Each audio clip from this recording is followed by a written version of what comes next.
Corona मामलों ने हर क्षेत्र के व्यापार की रफ्तार को थाम दिया है। अनलॉक शुरू होने के साथ ही शून्य के साथ फिर से शुरू हुए हर क्षेत्र के व्यापार की रफ्तार अभी शुरू भी नहीं हुई थी, उससे पहले ही फिर से ब्रेक लगने की स्थिति पैदा हो गई है। इस अनलॉक में हर क्षेत्र के व्यापार पर असर पड़ा। इस बीच टूरिज्म इंडस्ट्री पूरी तरह ठप हो गई।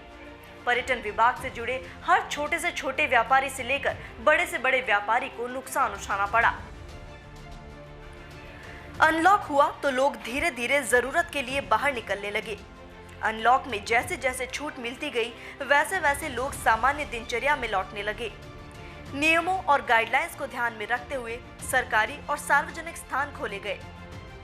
अनलॉक 1 के तहत 1 जून से प्रदेश के सभी पर्यटन स्थलों को खोल दिया गया, जिसके बाद सरकारी आंकड़ों के बीतते हर महीने के साथ आने वाले लोकल पर्यटकों की संख्या में इजाफा होने लगा। धीरे धीरे पर्यटन क्षेत्र भी शून्य से फिर उठने लगा। डरते और एहतियात रखते लोग फिर घूमना शुरू हुए। कोरोना के मामले कम होने पर सितंबर आते आते हर क्षेत्र रफ्तार पकड़ रहा था, लेकिन तीसरी लहर के साथ ही पर्यटन पर एक बार फिर संकट के बादल छा गए हैं। लोगों में घरों में रहने की अपील के साथ ही पर्यटन फिर जमीनी स्तर पर आने की कगार पर है। सरकार ने इस बीच कई वर्गों को पैकेज और घोषणाओं के जरिए राहत देने की कोशिश भी की, लेकिन अब तमाम प्रयास बेकार जा रहे हैं। एक अनुमान के मुताबिक राजस्थान के पर्यटन उद्योग पर करीब 10 लाख से ज्यादा लोगों की रोजी रोटी निर्भर है, लेकिन ठप पड़े पर्यटन के बाद अब इससे जुड़े hotel, travels, guides, hawker, photographer, महावत, लोक कलाकार और पर्यटन से जुड़े हर छोटे से छोटा व्यक्ति रोजगार के संकट का सामना कर रहा है।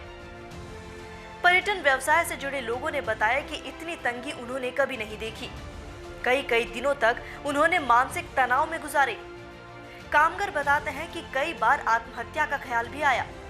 घर का खर्च चलाना, किराया चुकाना तक मुश्किल हुआ।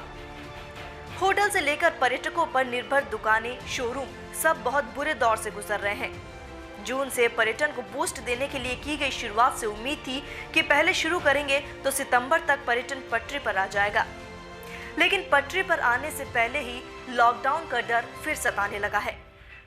दिन की भीड़ में कोरोना का डर और रात में कर्फ्यू, ऐसे में अब नाइट टूरिज्म पर गहरा असर पड़ रहा है। नाइट टूरिज्म जहां पूरी तरह थम चुका है,